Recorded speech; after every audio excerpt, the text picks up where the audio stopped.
Hi, my name's Dee and welcome to Sunchild Tarot and welcome to your readings for the full moon in Capricorn, 24th of July. Obviously these readings are meant to cover the 2 weeks, the 4 weeks, or the 6 and a bit months, or just under 6 months, isn't it? From the full moon in Capricorn back to the new moon in Capricorn, which will be sometime around Christmas. I should have looked that date up before I started. So, as ever, it's a general reading. General reading rules apply. Do not give away your power to a tarot reader. In these readings, there's 2 rows of cards. The top row represents the archons trying to suppress you, and the bottom row represents the gods themselves trying to lift you up, reconnect you with the divine. By their very nature, they are dramatic. So take it all with a pinch of salt and just bear in mind that I can't necessarily be reading for everybody. So there is a timestamp in the description below because I'm going to discuss the full moon itself first. But I've put the timestamp there, so if you want to not ignore my waffle, you can jump ahead to the reading. I won't be offended much. But I would say watch your sun, your moon, and your rising. Now, I'd say the moon because that would normally deal with the emotional stuff, but it's a full moon. It's a lunar reading. Go and look at your moon, especially with this one because there's a little something I want to bring up about not just the full moon, but what happens the day before, the day as I am filming this now. Now, as ever, there is a link down there in the description for the Facebook group for this Facebook page for this channel. Basically, it's got an inbox. So if you want to contact me for a personal reading, that's one of the best ways to do it. There's a link tree down there that will take you to all of my different social media, but Facebook's the best way. I am trying to grow the channel, so any subscriptions or pressing of like buttons would be greatly appreciated. And of course, if you haven't caught it, I will be, by the time this goes live, I will have already done a show with astrologer David Fisher, where we're discussing the ins and outs of the full moon in terms of Hellenistic astrology. But I've got some other things that I wanted to point out. Now, I am really, really excited about this full moon. I'm sure there was something else housekeeping I had to say. Now it'll come to me. Oh yeah, you can ask a question before you're reading if you want. I don't think it's the sort of reading where you're necessarily going to get an answer, not like my monthlies or some of my other readings. It's just a general look at the forces that are around for you to take advantage of or dodge, whichever way you want to look at it. Right, so this is the first full moon after the eclipse seasons. Now, if I bring my notes up so I can remember what I'm talking about, this is the degree here is ruled by, I always struggle with these, Yael, who is all about letting go and mental force. But the degree angels, which I've not mentioned on these videos before, the degree angels also control a 5-degree arc each. So this 5-degree arc is ruled by Mabahia, who is about putting thought into action, who is about intellectual lucidity. And Yael is about, as I said, letting go, mental force. That puts a lot more context into this full moon, whereas we have been working so very hard to plan and to decide and to find ways to move forward. We've discussed this on the astrology shows with David. We've discussed this in the readings.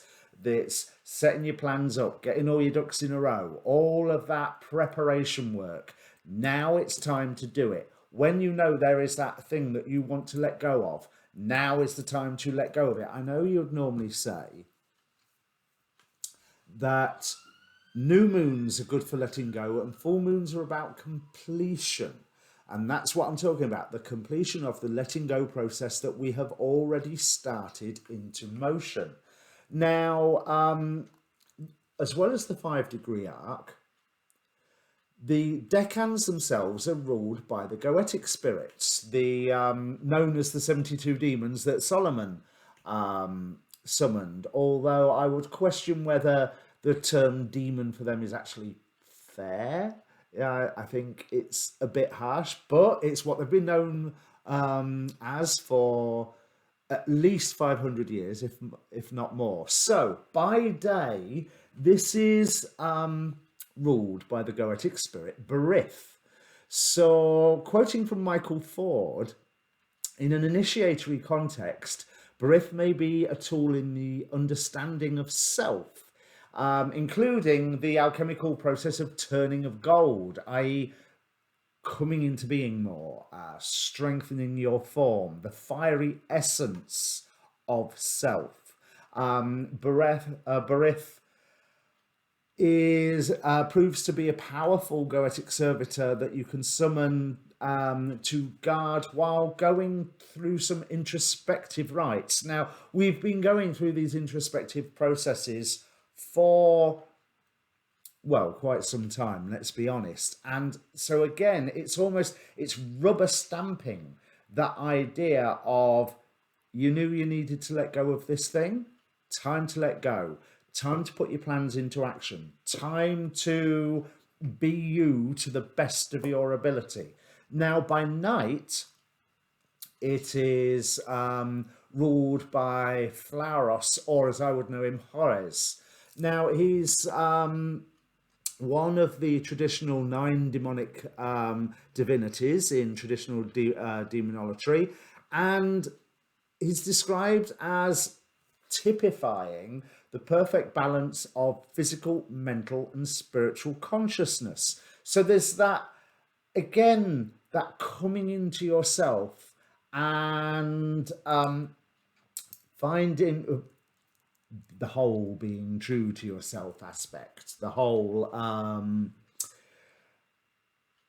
this is who I know I am, and that bit there, I don't need it anymore, it's not me anymore, let's go, because I'm going along on this new path. Now, I am excited about this full moon also because of something that happened the day before. The day before, there was a near perfect 4 points of a pentagram in the sky. So let me just bring that up for you to see. Hopefully you'll be able to see the aspect lines, because they're quite faint. Solar Fire does them in a colour I find it really hard to see. But you notice the moon, Jupiter, Uranus, and Venus, which is a beautiful selection of planets. You've got the love and value of Venus, you've got the making things bigger of Jupiter, you have that emotional, in this term, it's what do I feel strongly about, and how can I make those things that I feel are beautiful in my life bigger? How can I make those things that I value in my life bigger? And then there's Uranus, which Uranus always causes upset, but on this particular point, I think if the unexpected occurs, it could only be bringing good news. Now, by the time we come to the full moon itself, you notice that near pentagram is split up into 2 sets of 3 3-pointed pentagrams. However, the Solar Fire doesn't do aspects, or at least I can't make it do aspects, to Black Moon Lilith. So we have Mars, Moon, and Black Moon Lilith taking action to heal hurt feelings, is how I'm reading that, and how I would want to read that. Bear in mind that Mars at the moment is being ruled by the Goetic spirit Beleth, who is, there's a certain sense of Beleth plays with time. There's a certain sense of immediacy here, but it's almost like you can take this energy and pocket it for a short while. And then the final three-pointed pentagram is, again, Venus, Uranus, Jupiter. So something unexpected about that which you value and can be made bigger, which I think is still beautiful, but especially coming off of that pentagram the day before. Now, I'm also very excited about this because the final point of that pentagram would be pretty much 4, 5, 6 degrees Libra. Guess whose moon is at 6 degrees Libra? So I am looking to take full advantage of such a beautiful astrological combination. Now let's just have a look before I go into the cards, because I got told off on comments about a long introduction to another reading that I did. So I don't want to waffle for too long, but the symbols of 3 degrees Capricorn and this full moon are also very interesting. I remember what really grabbed my attention is the Kosminski degree symbol, which is of Persephone rising gracefully from beneath to the upper world. The sun is shining and the surrounding country is rich in fields of corn, fruit, birds, flowers, whilst butterflies are sporting round her head. Now, I suppose according to the legend, that would not be directly true, because spring doesn't start until Persephone comes up and Ceres or Demeter goes, "Hi, you're back," and starts letting things happen. But it is still a beautiful image. So this is said to denote one of great power of endurance, who forces himself, ill or well, to brush away obstacles in the way of his desires. What was I saying about letting things go? There is here a combination of mental, moral, and physical force, bringing us back to the idea of that rulership of Ares. A trinity which carries the native through danger and conditions most adverse. At birth, the soul is rising from the shadows, and as life advances, the temples of enchanting lights are reached, and constancy begets deathlessness. It is a symbol of perseverance. So, if you haven't started your 2021 plans, your post-2020, post-eclipse, post-great conjunction plans, get moving. Now is the start. So let's have a look at the Sapharial degree symbol, which is of a Vestal lamp burning brightly, an indication of an elevated and superior mind given to the study of things that are essentially spiritual. There's that other part of Ares dominion here. There are aspiration and intuition in a superior degree. That's not easy to say. And such a one will probably seek and find in the silence of his own chamber the key to many of the higher mysteries of life and thought. So again, it's that looking internally, expressing externally. As within, so without. This is, do not let this full moon energies go to waste. Now, the Chandra symbol, or the inside degree symbol, is more curious, but I really like it, because you will hear all the New Agers, and I get very bored with the New Agers, and with the New Age, sorry. That's not the New Agers, the New Age, because it's, oh, we're living in such a special time. We are always living in such a special time. If you are living, it is a special time. Certainly for you and to a point globally, but we cannot deny there's big global things going on. So we have all been training for this moment. So Capricorn 4, the 4th degree of Capricorn, i.e. 3 degrees Capricorn. The Chandra symbol is footprints in the snow. And it's talking about how you are following your own footsteps. In the last previous lifetime, you set into motion a very full karmic momentum. which only got to midstream. This time, you first recapitulate the previous patterns and then set out where they lead. All of it, every step feels fated, inevitable. It is an uncannily strong inward impression. Yet, in order to permit the soul of this lifetime some measure of autonomy and freedom, this knowledge is held in the superconscious mind, and you can then cast about as though nothing had happened before, if you want, except that the inward instincts direct you in a predetermined course. And the lessons and the scenes are so very familiar. So blah, blah, blah, when the individual karma is this strong. But we know this. I mean, let's be honest. If you're watching one of my readings and watching tarot readings on YouTube and all the other stuff, we know that we have practiced for this. And even if you accept like Dolores Cannon's 3 waves of volunteers, we have been practicing for this. And the no, this is the Omega symbol, I think. As a cliff erodes, a temple is in danger of collapsing. Now, okay, there's a tower imagery, tower card imagery there, but there's also it also talks about that Saturn-Uranus square we've got going on. The description to this says it needs change.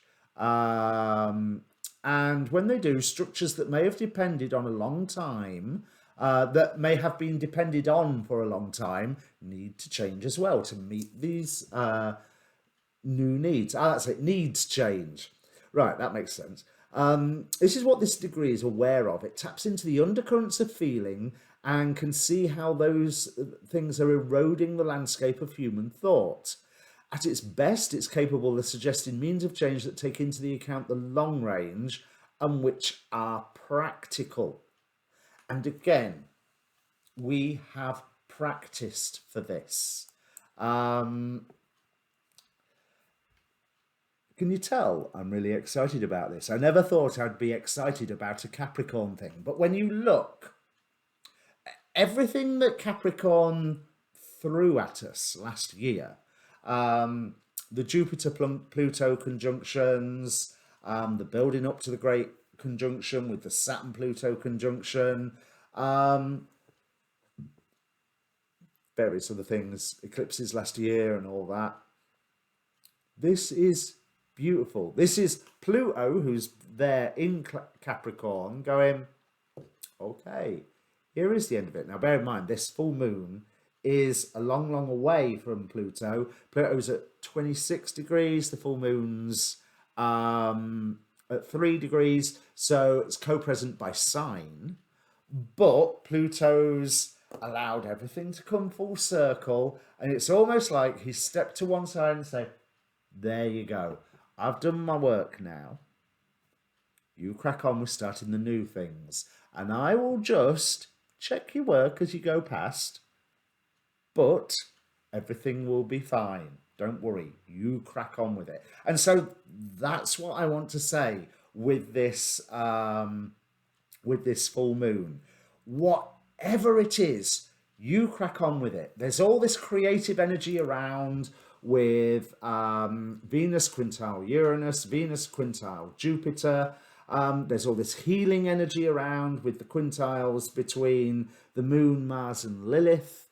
There's that, especially if you've got early degrees of Libra planets, there's that energy from the pentagram the day before. This cannot be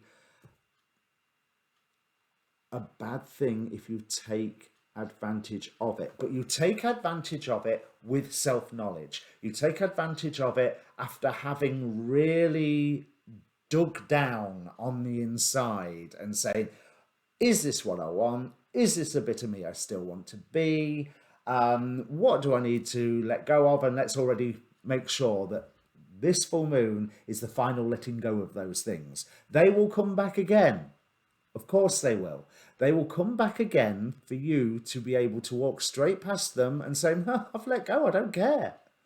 Because that's how it works. You know, so when all these things that you've let go of pop their head up again in like 1, 2, 3 months, years time, it is there to say, huh, have you let go?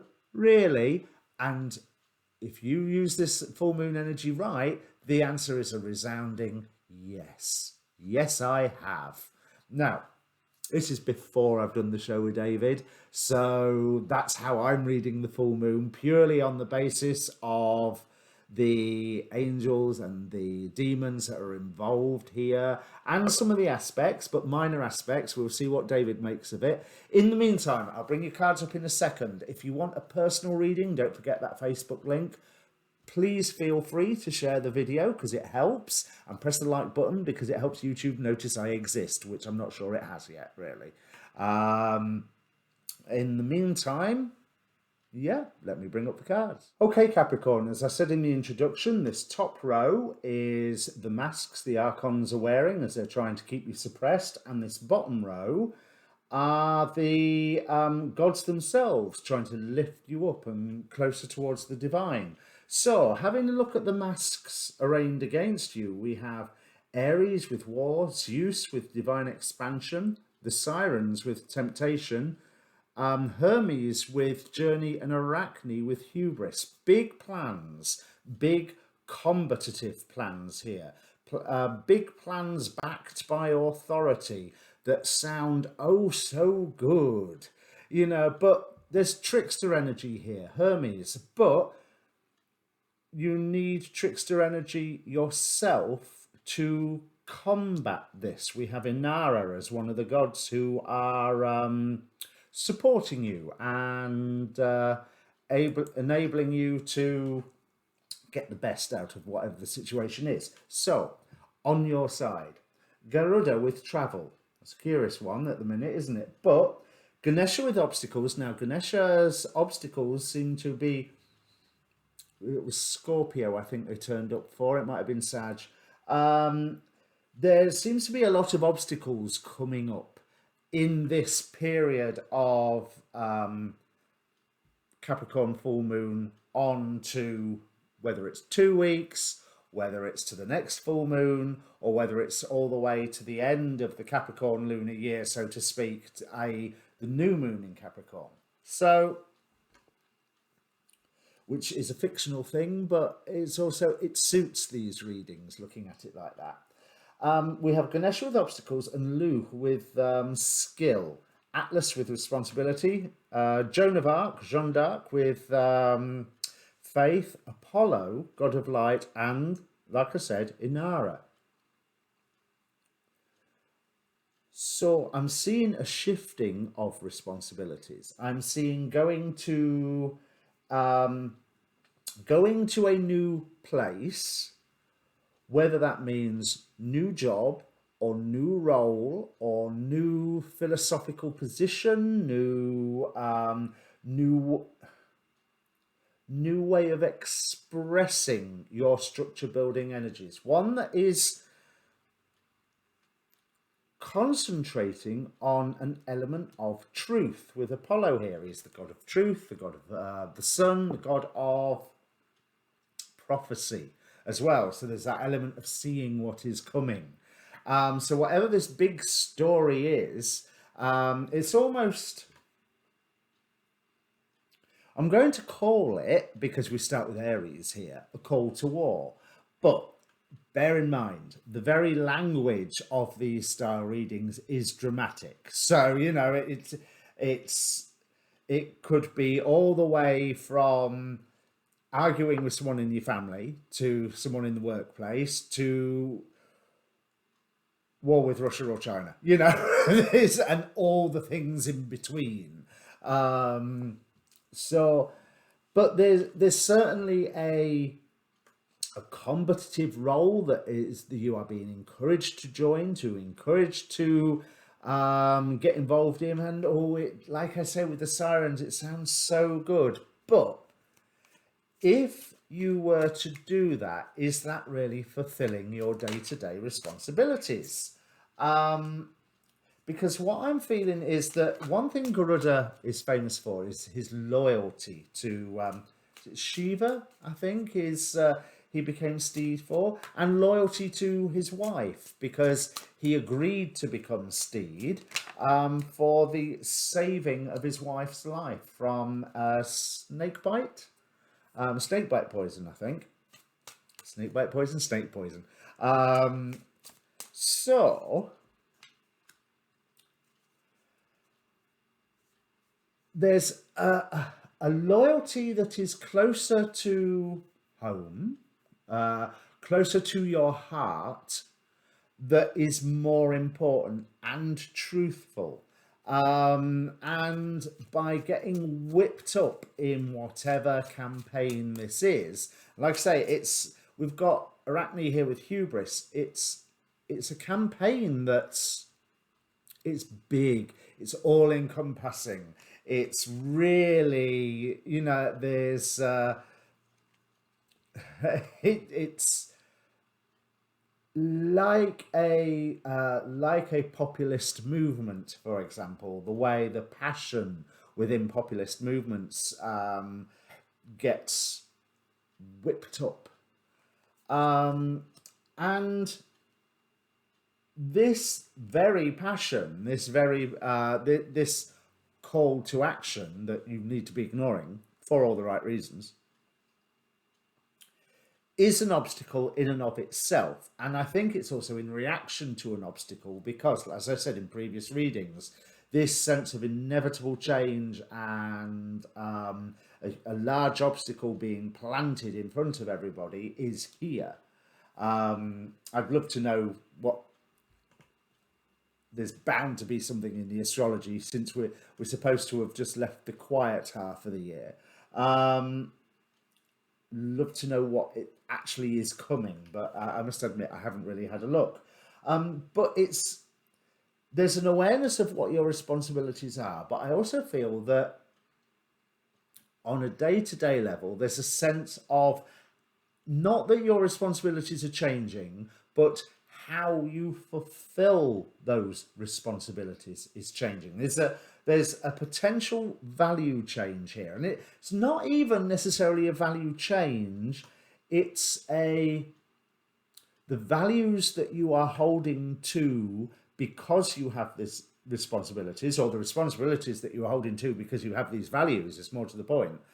But the way that you carry out these responsibilities is changing because the light of day is being shone upon it, and that whole sunshine is the best disinfectant. There's, in the face of this call to action, there is which will be fast. Eight of Wands here with the hubris of Arachne. It just come, and that's it. And all of a sudden you can get swept up if you are not careful. But you know that you only need to take action when the precise moment is there.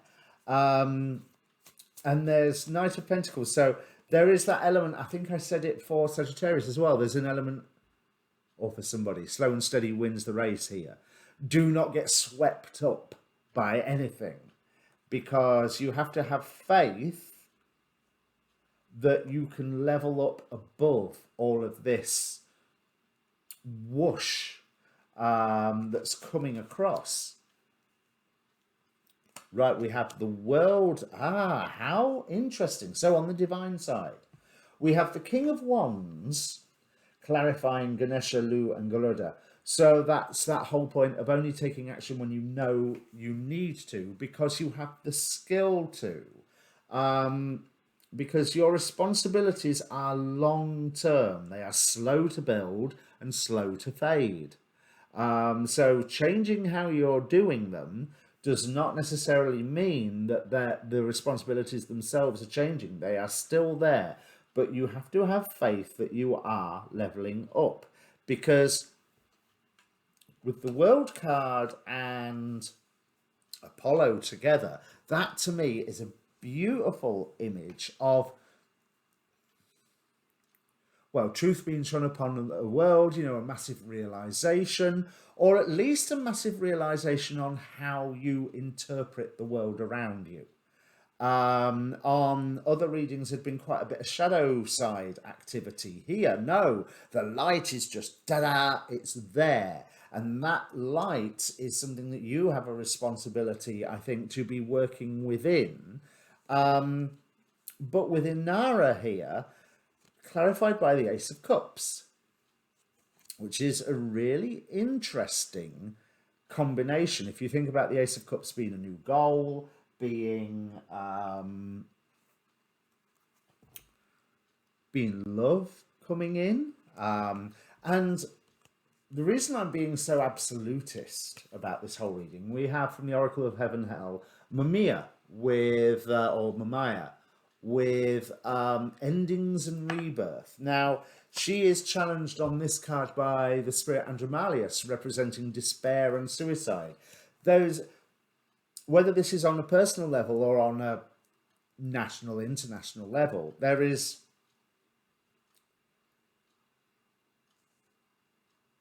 the potential for it to be so meaningful, either in a positive way or a negative way. And I want you to concentrate on the positive way. Well, I mean, of course, I'm not going to want you to concentrate on the negative way, am I? Not in this style of reading.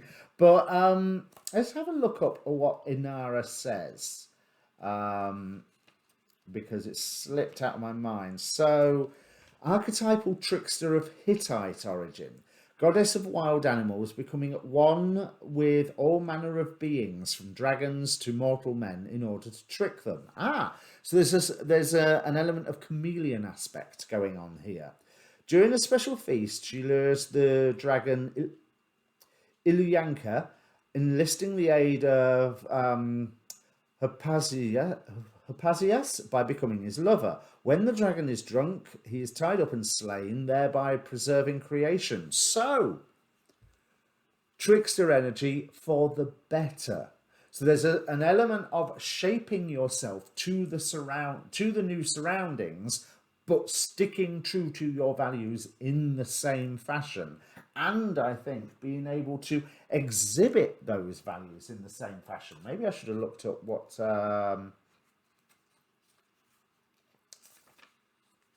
it's supposed to be. Right, don't be tricked or you will find yourself trapped. Well, there we go. Open your eyes to see the truth of intention. We've got that truth being right. So maybe there's some form of like I say, there's a call to action that's being presented to you that it's not as genuine as it sounds, although it sounds great, it sounds seductive. Someone seems too good to be true. Be true, honest and integral, you're about to be found out. I don't get that feeling here. Unless you're getting to be found out to being like the good upstanding citizen. There's nothing wrong with that, and that's what Apollo's light here could mean. But there's also that Apollo's light being shone on a situation, giving you new understanding of the world, is bringing the elements to within your control as well. Don't let others ride on your coattails and take credit for your success and protect your work. Well, that doesn't mean out to this particular reading, but take it on board, it's there. But yeah, just be very careful not to get swept up in some form of call to action, because everything is not as it seems. Okay, so if this means anything to you, oh yeah, and it's hugely consequential with that Mamiya, with endings and rebirth there. So if it means anything to you, Capricorn, comment down below, or bear it in mind when the circumstance pops up. Do all that good YouTube stuff, like, share, subscribe. Go and watch your moon and your rising, especially since with this, the moon and the rising can give some context to moon, how you are feeling in the situation, and rising, how your story is progressing in the situation. Or just general, it applies to you as well. There's the link down there for the astrology show with David about the full moon. And otherwise, good luck, Capricorn. Good luck. But If you've ever read The Hero's Journey from Joseph Campbell,